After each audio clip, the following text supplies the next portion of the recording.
Bismillahirrahmanirrahim. Alhamdulillahi Rabbil Alamin. Wassalatu wassalamu ala asyrafil anbiya'i wal mursalin. Nabiyina Muhammadin wa ala alihi wa sahbihi ajma'in. Assalamualaikum warahmatullahi wabarakatuh. Sa kagabi, natalakay natin al-mas'alatul ula. Sino ang pinakakarapat dapat na mag-imam? So meron tinukoy na 5. Ang pinakamainam sa pagbasa sa Quran na kabilang narito syempre yung dami ng kanyang nakabisado, yung kanyang tajwid, at yung kaalaman niya sa ahkam ng salah. Pangalawa, ang pinakamaalam sa sunnah, na ibig sabihin kung parehong merong dalawang pagpipilian na mag-imam, pareho sila sa husay, sa pagbasa at kaalaman sa fiqhus salah, tutukuyin kung sino sa kanila ang mas maalam sa sunnah. At kung pareho silang maalam dito, tutukuyin kung sino sa kanila ang naunang naghijra. Kung sabay sila naghijra, tutukuyin kung sino ang naunang magmuslim. Kung sabay pa rin sila nagmuslim, tutukuyin kung sino mas matanda sa kanila. Kung pareho sila ng edad, kambal pa, halimbawa, sa magkakaroon ng palabunutan. Siyempre, applicable lang ito sa mga panahon at pagkakataon na walang imam o ratib na tinatawag. Kapag walang tukoy na imam, halimbawa grupo ng mga naglalakbay o kaya mga Muslim na unang nagkikita.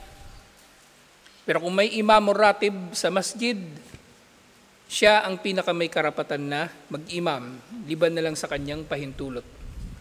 At kasama nito, siya ang may otoridad na magdesisyon kung kailan sisimulan ng salah at iba pang mga katulad nito. Gayun din, sa bahay, ang pinakakarapat dapat na mag-iimam ay ang may-ari ng bahay. Yung padre de pamilya, kumbaga, o sino mang namumuno sa bahay na yun na lalaki. At syempre, ang sultan sa kanyang pinamumunuan. Dahil siya ay imam din na maituturing. So ngayon, inshallah, kung merong mga pinakakarapat dapat na mag-imam, merong hindi dapat mag-imam. Al-mas'alatu thaniya, man tuhramu imamatuhu. Sino ang ipinagbabawal ang kanyang pag-iimam? As in, bawal. Haram. Na kung magiging imam ang tao na ito, nagkakasala yung jamaah at nagkakasala yung mga nagsala sa likod niya. O maaring mangyayari na, yun nga, nagkakasala, natanggap pa rin ang sala nila pero nagkakasala sila. O maaring aabot sa antas na hindi talaga tanggap ang kanilang sala. Kasi, di ba tinukoy natin nung nakaraan, meron tinatawag na seha, kubul, at yung ajar ng sala. Yung pagiging tama ng sala, pagiging katanggap-tanggap ng sala, at pagkakaroon ng sala ng gantimpala, ng reward. Okay? Maaring mangyari na tama ang sala. Tama. Ayon sa mga batayan, tama siya na nagawa. Pero not necessarily ito ay makbul na tinatanggap ni Allah. Okay? Kasi maaring ito ay ginawa nga ng tama, oo, pero nananatili yung mga kasalanan na nagawa kalakip nito. Kumpleto lahat ng qualification o criterion ng pagiging tama ng sala. Pero, dahil sa ilang mga, kumbaga, paglabag, ito ay hindi nagiging makbul. Kumbaga, walang sala, hindi tanggap ang sala. Katulad ng nagsala sa bahay na hindi nagsala kasama ng jamaah. So sinabi doon sa pinag-aralan natin nung nakaraan, sahih ang kanyang sala, pero walang reward ang kanyang sala. Walang reward ang kanyang sala, liban na lang sa mayroong mabigat na kadahilanan kung bakit siya nagsala sa kanyang bahay. Al-khawfu wal marad, ang takot at ang pagkakasakit. At yung takot na tinatawag dito, tinutukoy, yung takot mo na mamamatay ka pag nagsala ka sa masjid o masyadong malamig yung panahon. Pero matatakot ka na malilate kapag pasok sa eskwelahan, hindi kasama yun. Diba? Hindi kasama yun. Hindi yun katanggap-tanggap. Okay? Nililinaw lang natin. So sahih yung sala. Sa tinutukoy na sahih, tama yung pagkakagawa. May ruku, may sujud, lahat ng rukun, lahat ng wajib, lahat ng sunnah, ginawa mo. Tama. Pero magkaiba pa doon yung makbul, kung tanggap ba ito ni Allah. Dahil nga, maaring hindi tanggap. Maaring, ibig sabihin, doon sa kalagayan nung nagsala sa bahay, halimbawa, hindi sumama sa jamaa.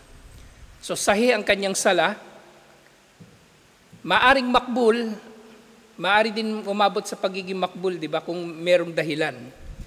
At maari din magkakaroon ng gantimpala. Kasi meron naman talagang dahilan. Ngayon, maari din naman kasing mangyari yung makbul, tatanggapin ni Allah bilang pagtupad na lang sa wajib, pero walang reward. Natupad mo yung wajib, wala kang parusa, hindi ka parurusahan ni Allah, pero wala pa ring reward. Naintindihan yung pinagkaiba sa tatlo. Okay? Tama yung sala, maaring tama yung sala, pero not necessarily makbul na tatanggapin ni Allah, kasi maaring hindi tatanggapin ni Allah. At maaring tatanggapin ni Allah, pero walang reward.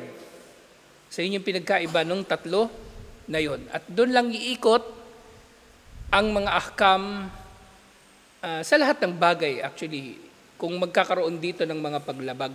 Kaya nga dapat inaalam natin ang mga bagay-bagay na ito. Nang sa gayon ay makakapagdesisyon tayo sa ating mga sarili, lalo na kung karapat dapat ba nating gawin o hindi ang isang bagay. Okay? Kasi maaaring ginagawa nating pagsamba, sahih, tama. Ginawa natin sa tamang pagkakagawa. Pero hindi siya makbul. Walang reward. O hindi rin tatanggapin ni Allah. O makbul man, maaaring bilang na lang yung pagkakagawa na lang ng taklif, pagkakatupad sa obligasyon, pero wala pa ring reward. Wala pa ring reward. Wala kang parusa na hindi ka nagsala, pero wala kang reward sa iyong sala. So maaring iikot dito yung 5 na ito, na nililinaw lang natin ngayon bago pa natin matalakay itong 5 na ito. Una, imamul mar'ati birrajuli. Haram na mag-iimam ang babae sa lalaki. Okay? Pangalawa, imamul muhdith wa man alayhi najasatun. Ang pag-iimam ng walang wudu o walang gusul, o kaya merong najasa sa kanyang damit o sa kanyang katawan. Pangatlo, imamul ummi, ang pag-iimam ng hindi marunong mag-recite. Ang ummi na tinutukoy dito, hindi yung hindi marunong bumasa o sumulat. Ang ummi na tinutukoy dito, yung hindi marunong mag-recite ng Quran sa Arabic. Okay? Kahit ano pang angkin niya na mahusay siya sa tajwid, kung balibaligtad naman o kung ano-anong nangyayari, hindi siya pwede mag-iimam. Imamul fasik wal mubtadi, ang pag-iimam ng fasik, yung makasalanan at gumagawa ng bid'ah. Ito yung pang-4. Fasik, na maaring fasik yung tao sa kanyang ugali at fasik sa kanyang paniniwala. O ligaw galing siya o membro siya ng ligaw na sekta, hindi yun pwede mag-imam. Okay? Panlima, al-ajizu anir ruku'i was sujud. Yung tao na hindi niya kayang magawa ang ilan sa mga rukun sa sala, lalong-lalo na yung pagtayo o pagruku o pagsujud, hindi siya pwede mag-imam. Hindi siya pwede mag-imam. So 5 ito na bawal mag-imam. Bawal mag-imam ang babae sa lalaki, bawal mag-imam ang walang wudu, bawal mag-imam ang hindi marunong mag-recite ng Quran, bawal mag-imam ang makasalanan at gumagawa ng bid'ah, Bawal mag-imam ang hindi niya kayang gawin ang mga rukun, lalong-lalo na yung may kinalaman sa mga posisyon sa sala. Pagtayo, pagruku, pagsujud, pag-upo, mga ganong bagay. So lilinawin natin ito lahat, insyaAllah. So dito, bakit ko sinimulan ito doon sa definition ng sahih na sala, sa makbul na sala, at sa ma'jur na sala? Kasi nga dito iikot itong mga bagay na ito. Na dahil dito nakasalalay, kumbaga dahil nakasalalay dito yung pagiging sahih, makbul at ma'jur ng iyong sala, maaring kailangan ng jamaa na kumilos, gumawa ng paraan, mag-intervene, ipag-utos ang kabutihan at ipagbawal ang kasamaan nang sa gayon ay hindi mangyayari ang mga pagbabawal na ito. Upang hindi mangyayari na mag-iimam ang babae o mag-iimam ang walang wudu o mag-iimam ang hindi marunong magbasa ng Quran, mag-iimam ang makasalanan o gumagawa ng bid'ah, at mag-iimam yung hindi kayang magruku o magsujud. Pero may mga karagdagan pang detalye, inshallah, kung ano-ano yung mga hangganan. Okay? So, sa lahat ng pagtalakay natin, tinutukoy natin ano-ano yung mga hangganan ng mga bagay-bagay. Okay? Para malinaw natin kung saan pwede, saan hindi pwede, inshallah. Imamatul mar'ah, ito ay absolute. Kahit anong mangyari, wala kang pwedeng sabihin na darura, na idadahilan, darura, na ibig sabihin ng darura. Ha? Matinding dahilan, matinding pangailangan, walang ganun. Walang imam, walang magkukhutba, babae yung tatayo dyan, si ateng, hindi pwede. Hindi pwede. At kapag merong babae, gusto niya mag-imam, pwedeng pigilan yon ng jamaa. Actually, obligadong pigilan yon ng jamaa. Sinasabi ko na, kailangan mag-intervene ng jamaa dahil kapag nangyari yon, pare-pareho silang, maaring pare-pareho silang mananagot o may pananagutan, may kasalanan sa nangyaring pagsuway o paglabag na ito. Okay? So merong hadith iniulat ni Imam Muslim, hindi iniulat ito ni Imam Al-Bukhari, iniulat ito ni Imam Al-Bukhari, lan yufliha qaumun wallaw amrahum imra'ah. Hindi magtatagumpay ang sinumang nasyon na ginawa nilang pinuno ang isang babae. At dito, sa hadith na ito, ang general na meaning nito pamumuno, as in pagiging wali, pagiging amir, pagiging kalifa, pagiging general o ano paman na mataas na posisyon na pangkalahatan ng mga Muslim. Yun ang tinutukoy dito na bawal mamumuno ang babae. Pero kung maliliit lang na organisasyon, pwedeng mamuno ang babae, walang problema. Bahay ampunan, pamumunuan ng babae. Islamic Center na pambabae, pamumunuan ng babae, walang problema. Ito ay pagbabawal sa imaratul amma, yung pangkalahatang pamumuno ng babae. Okay? Ito yun. Nilinaw ko ulit kasi baka yung kambal, ayaw nila yung halimbawa may bahay ampunan, babae yung magmamanage, pwede yun. Okay? Ang bawal na babae ang mamumuno, yung general na pamumuno. At syempre, magiging kabilang dito ang sala. Dahil ang pamumuno sa sala ay isa ring pamumuno. At kung sino ang pinuno, di ba kagabi na talakay natin yung sultan, siya ang pangunahing merong karapatan na mag-imam, siya ang pangunahing may karapatan na mamumuno sa sala dahil siya rin naman yung pinuno ng mga tao. Katulad yung mga khalifa, pag naroon ng khalifa, siya mag-iimam sa masjid. Okay? So dito, tinukoy, isa pang dahilan. Wali'anna al-asla ta'akhuruha fi akhiris sufufi siyanatan laha wa satran. Hindi maaring mag-imam ang babae kasi ang dapat na pwesto ng babae sa sala, saan? Sa likod. Kung magsasalaman siya kasama ng jamaa, sa likod. Pwede rin sa bahay. Ang ibig sabihin lang, hindi siya pwede sa harap. Okay? Masigla si Yasin ngayon. Anong meron? Ha? So, hindi siya pwede sa harap. Sabi nga, di ba, ang pwesto ng babae sa likod, so bakit nyo gagawing imam yung babae? Ano yun? Para walang paglabag, nasa likod yung imam, hindi rin naman pwede. فَلَوْ قُدِّمَتْ لِلْإِمَامَةِ لَأَصْبَحَ ذَلِكَ مُخَالِفًا لِهَذَا الْأَصْلِ الشَّرْعِي. Na kung ilalagay sa harap ang babae, syempre, magkakaroon ng pagsuway, paglabag sa pangunahing batas na ito. So, hindi talaga pwedeng magiging imam ang babae. So, meron yan nangyari sa mga ibang lugar, mga ligaw na sekta, malinaw na haram yun.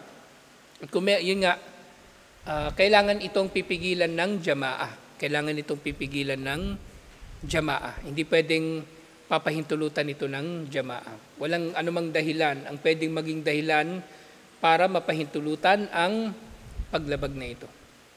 Pangalawa, imamatul muhdith wa man alayhi najasatun, ang pag-iimam ng walang wudu at sino mang merong najasa sa kanyang katawan o damit. Wa huwa ya'lamu dhalik. So, merong dalawang bagay dito actually na napapaloob. Basahin muna natin yung kabuuan. Wa huwa ya'lamu dhalik, kung nalalaman ito ng imam, hindi siya pwede mag-imam. Magwudu muna siya. Kaya nga halimbawa, yung tao, yung imam, nasira yung kanyang wudu habang siya ay nag-iimam, maalis siya at mag-iimam yung iba. Alis, halimbawa ako, nasira yung wudu ko habang nagsasala, alis ako. So merong isa sa inyo abante para mag-imam, kompletuhin yung sala. Naintindihan nyo? Mula sa kung saan naputol, hindi ito susimulan sa umpisa, ha? Umalis ako pagkatapos ng unang ruku, o di yung sisimulan nyo, yung sujud na, tumayo ko, tas umalis na ako, di pag kami nag-imam muli, magsusujud na siya, at susunod ng iba. Okay? Kung nalalaman ko. Pero hindi ko alam. Halimbawa nga, naalala ko lang bigla sa kalagitnaan ng sala, pareho lang, aalis pa rin ako. Okay? Ngayon, kung hindi ko alam, tapos na yung sala, tapos naalala ko, wala pala akong wudu. Ulitin ba ng jamaah yung sala nila? Hindi. Walang kinalaman ang sala ng ma'mum sa imam. Kaya nga sinasabi ko kagabi, huwag kayong mag-focus doon sa imam. Yung katutulad kayo doon sa iba, yung reklamo ng reklamo. Yung imam paulit-ulit ng binabasa. Ano ngayon? Ayusin mo yung sala mo. Bahala yung imam sa sala niya. Okay? Sa jamaah, ayusin mo rin yung sarili mong sala. Dahil hindi nakasalalay ang sala mo sa sala ng imam. Magkahiwalay kayo ng reward. So, hindi apektado nung imam na walang wudu ang sala nung jamaah. So, yung imam, ulitin niya yung sala niya. Pero kayo, tama yung sala niyo, hindi niyo kailangan umulit. Yun nga, فَإِنْ لَمْ يَعْلَمْ ذَلِكَ الْمَأْمُومُونَ حَتَّى انْقَضَتِ الصَّلَاةُ فَصَلَاتُهُمْ صَحِيحَةٌ. Ang mga ma'mum, kung hindi raw nila alam na wala palang wudu ang imam at natapos na yung sala, na maaaring hindi talaga nila nalaman o later on na lang nila nalaman tapos na ang sala, tama ang sala ng ma'mum. Ang sala ng imam ang batil, ulitin niya. Ngayon, bakit ganito yung sinabi? Kung hindi alam ng mga ma'mum, hanggang sa matapos ang sala, tama ang kanilang sala. Paano pala kung alam ng ma'mum na walang wudu yung imam? Bago pa magsala, alam nila na walang wudu yung imam. Anong gagawin ng mga ma'mum? Pipigilan. Pipigilan nila yung imam. Sabihin nila sa imam na wala siyang wudu. Ipaalala niya at manindigan sila. Kasi maaring yung imam makakalimot di ba? Nakita mo yung imam, pumasok sa CR, tapos lumabas, hindi na nagwudu, dire-diretso rito. At yun, siguro isipin ng kambal, baka nagwudu sa loob ng CR. Di tanong mo, siguraduhin mo. Pero sabihin mo sa kanya, nakita kita nag-CR, tapos hindi kita nakita nagwudu. Nagwudu ka ba sa loob ng CR, ganito, ganyan. Linawin mo. Ngayon, kung di niya talaga maalala rin, kulitin mo. Kulitin mo na tiyakin niya na may wudu ba siya o wala. Eh kung maninindigan siya na walang wudu, o na mayroon talaga siyang wudu, na kumbaga, yung kumbaga, ang sinasabi ko rito, yung hindi niya talaga maalala kung nakapag-wudu ba siya o hindi. Eh pigilan niya pa rin. Pipigilan siya kasi kayo yung nakakaalala, kayo nakakaalam, siya hindi niya nalalaman. Kaya minsan siguro iniisip ninyo, di ba nagkamali minsan ng subhanallah, si Yasin na dami mo atraso sa akin na. Nagsubhanallah siya dun sa sa unang tasyahud pagkatapos ng pangalawang raka'a. Ako alam ko na dalawang raka'a yung nagawa ko na. Kaya ako umupo. Pero nung may nagsubhanallah, bigla akong nagduda kasi nga ang nature naman kasi talaga ng pagkalimot, hindi mo talaga alam kung saan ka nagkamali. Kaya yung ma'mum, ayusin nyo rin naman yung subhanallah nyo, yung mapapahamak yung imam. Na wala naman palang mali, tapos may mali, tapos nakaupo ko, may nagsubhanallah. Tumayo ko, may nagsubhanallah na naman. Ano ba talaga?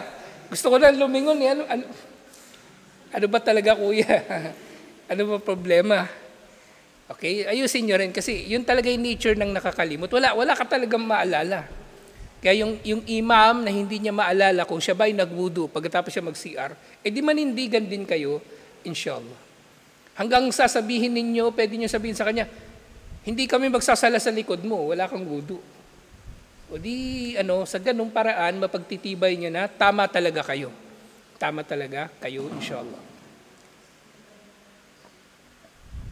Pangatlo, imamul ummi. Ang ummi na tinutukoy dito, hindi yung no read, no write ha. Ang tinutukoy dito na ummi, yung hindi marunong magbasa ng Quran. Wa huwa man la yuhsinul Fatiha, lalong-lalo na. Yung hindi marunong mag-recite kahit Fatiha. Okay, kahit Fatiha, hindi niya kayang i-recite. Huwag niyo gagawing imam yun. Kahit gaano kalakas yung loob nun. Kasi minsan ganun yung imam palakasan lang ng loob, wala sa palakasan ng loob. Alam niyong hindi marunong mag-recite yung tao, huwag niyo na gawing imam. Okay? Huwag niyo na gawing, alam ba, wala ako. Siya yung malakas yung loob, gagawin yung imam, huwag ganun, hindi ganun. Okay? Hindi ganun. So nga, hindi siya marunong magbasa ng Fatiha, fala yakra'uha hafadan, wala tilawatan. Hindi niya ito kayang i-recite mula sa kanyang memorya o mula sa pagbasa, mula sa binabasa. Ummi ang tawag doon. Aw yadgam fiha minal hurufi ma yudgam. Yadgam. Tama. Aw yadgam fiha minal hurufi ma la yudgam. Nilalagyan niya ng kumbaga idgam, yung mga harf na wala namang idgam. Okay? O yubaddilu fiha harfan biharf, o napapalitan yung mga letra. Alhamdulillahu Rabbal alamun. So, halimbawa yung gano'n. Maring hindi nagbabago yung kahulugan. Pero mali pa rin yun. Hindi naman gano'n ipinahayag yung Fatiha Di ba? Kahit doon sa sab'atu ahruf, walang gano'n. Walang gano'n. So, hindi pwedeng mag-imam yun. Aw yulhinu fiha lahnan yuhilul ma'na, at ito'y mas masahol, yung iba ang kanyang pagbasa na nag-iibang kahulugan. Siratal ladina an'amda alayhim, o nagbago yung kahulugan. An'amta naging an'amda.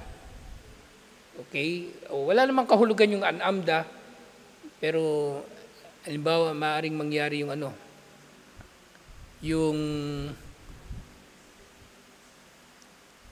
yung madalas nagkakamali yung mga tao. Innama yakhshallahu min ibadihi al-ulama. Ang tama, innama yakhshallahu min ibadihi al-ulama. Ay innama yakhshallaha min ibadihi al-ulama. Yun ang tama. Fatha. Ang tunay na may takot kay Allah, yung mga maalam. Pero pag ginawa mong innama yakhshallahu, si Allah ay takot sa ulama. Diba? Ang laki ng pinagbago ng kahulugan. So dapat maingat yung imam. Fahada la yasuh imamatuhu illa bimitlihi al-ajzihi illa bimitlihi li ajzihi an ruknis salah. Hindi siya pwedeng mag-imam Liban na lang sa katulad din niya halimbawa, na kung halimbawa mangyayari, pare-pareho silang walang alam, mag-iimam siya, yun, yung sala nila tanggap inshallah. Pero mag-iimam siya, sa pangkalahatan ng mga Muslim, hindi pwede. Okay? Pangapat, imamatul fasiku wal mubtadi. Ang imam ng makasalanan at ng mubtadi. Yun nga'y makasalanan, maaring makasalanan siya sa kanyang ugali, mandurugas, o kaya makasalanan siya sa kanyang akida, gumagawa siya ng mga bid'ah, naniniwala siya sa mga pamahiin, hindi pwede gawing imam yun. At muli, pipigilan yun ng jamaah. Okay, gusto niya mag-imam, gusto niya magbida-bida rito, hindi pwede. Pipigilan yun ng jamaah. La tasuh as-salah khalfahu idha kana fiskuhu dahiran. Ito nga. Hindi tama o mali ang sala sa likod niya kung ang kanyang kasamaan ay hayag. Kung ang kanyang kasamaan ay hayag. Lalong-lalo na wayaduu ila bid'atin mukaffira. Lalong-lalo na kung siya ay nag-aanyaya patungo sa bid'ah na nagdudulot na ang naniniwala dito ay mawawala o aalis sa Islam. Halimbawa, Shia, Sufi na sumasamba sa libingan at iba pa. So yun ay hindi pwedeng magsasala, hindi pwedeng magsasala ang jamaah sa likod niya. Magsalaman sila sa likod nito, wala. Hindi tanggap ang kanilang sala. Kasi hindi nga siya sahih eh. So magsala sila sa ibang masjid. Napadaan ka lang sa masjid, huwag ka magsasala dun. Magsala ka sa ibang masjid. O kung yung imam, ganun, dito magiging applicable yung natalakay natin nung isang gabi, yung tungkol kay Abu Dar, na kung ang imam, halimbawa, siya rin yung pinuno ng mga Muslim, so magsala si Abu Dar ng sarili niyang sala, at kapag magsasala na yung pinunong fasik na ito, sumabay siya sa sala nila bilang sunna na lang na sala ang kanyang intention. Basta mahalaga nagawa na niya yung kanyang wajib na sala. Okay? So, napakatindi talaga yung fitna ng mga masasamang pinuno. Lalong-lalo na kung sila ay namumuno sa sala. So tinutukoy dito na kung ang kanyang pagiging masama ay hayagan. Alam natin na yung tao na yun, mandurugas talaga o hayagan na nanluloko sa tao o hayag sa kanyang pagsuway sa mga pinag-uutos sa Islam. Umiinom ng alak, nagsasyabu, kahit nga naninigarilyo hindi rin pwedeng mag-iimam. Hindi pwedeng mag-iimam. So kasama sila doon yung mga hayagan na gumagawa ng bisyo. Hayagan na gumagawa ng bisyo. So merong aya dito, afaman kana mu'minan kaman kana fasika ala yastawun. La yastawun. Ang mu'min ba at ang fasik ay magkatulad? Hindi sila magkatulad. So ito ay iniulat. Anong sura ito? Hindi ko mabasa. Suratul Sajdah, verse 18. So panghuli, ngayong gabi inshallah, al-ajizu anir ruku'i was sujudi wal qiyami wal qu'ud. Yung tao na hindi marunong, hindi niya kayang magruku o magsujud o tumayo o umupo. Fala taso imamatuhu liman huwa aqdaru minhu ala hadhil umur. Hindi siya pwede mag-iimam. Bakit? Kasi hindi siya masusundan ng mga tao. Mahirapan yung mga tao na sumunod sa kanya. Okay? Mahirapan yung mga tao na sumunod sa kanya. Ngayon, merong ibang pananaw dito yung mga scholar. Kung imamur ratib, ako, nagkaroon ako ng gout, magsasala ako ng nakaupo.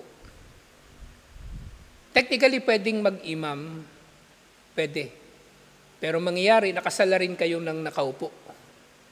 Okay? Kung ang imam nakaupo, magsasala rin ng mga ma'mum ng nakaupo. Okay? Pero para sa akin, at ito nga rin yung mas matibay na pananaw, kung merong ibang mag-iimam na kaya niyang tumayo, umupo, magruku, magsujud, siya na ang mag-imam. Siya na ang mag-imam. Okay? So, ganun yung ginagawa ko na minsan hindi ko talaga kaya na tumayo. May iba akong pinag-iimam. Ngayon, maaari ding mangyari na, yun nga yung pananaw na yun, may pananaw na ganun ng mga scholar. Yun nga, para yun sa imamur ratib, yung official na imam. Lalong-lalo na kung yung kawalan niya ng kakayanan na tumayo ay temporary lang. Temporary. Ibig sabihin, gagaling din naman siya. Pero kung naputulan na siya na halimbawa ng paa o nalumpo na, kailangan nang magpalit ng imam. Okay? Kailangan magpalit ng imam. Pero ang mas safe talaga na opinion, eto, kapag hindi kaya ng imam na tumayo o umupo o gumawa ng mga gawain, ng normal na gawain sa sala, mas mainam na ibang mag-imam para hindi magdudulot ng kalituhan sa mga tao. Okay? Iba ang mag-imam, inshallah. So, ganun kasimple, ganun kadali yung solusyon sa bagay na ito, alhamdulillah. So, ito yung mga haram ang kanilang pag-iimam. So, yung nga, kailangan gawan ito ng paraan ng jamaah na hindi mangyayari ang 5 na ito. Mag-iimam ang babae, mag-iimam yung walang wudu, mag-iimam yung hindi marunong mag-recite ng Quran, lalo na Fatiha, mag-iimam yung makasalanan, at mag-iimam yung walang kakayanan na magruku o magsujud o gumawa ng iba pang mga rukun. Kahit yung yung naalala ko bigla, yung pipi, di ba? Hindi rin siya pwede mag-imam.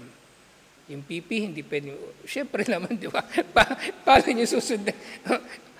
Paano yung mag-Allahu Akbar, di ba? Yung bulag walang problema. Kasi si Abdullah bin Maktum nag-iimam sa Madina. Yung bingi,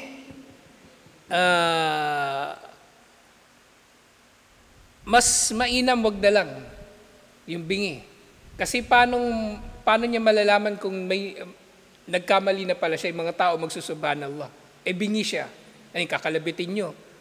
Hindi na, mas mainam na wag na mag-imam yung bingi. Okay? So yung bingi, yung pipi, mainam na wag na mag-imam. Yung bulag pwede pa, inshallah. Lalo na yung baliw. Okay? Yung baliw, huwag nyo nang isama sa sala, inshallah. So, tutuloy natin ito bukas.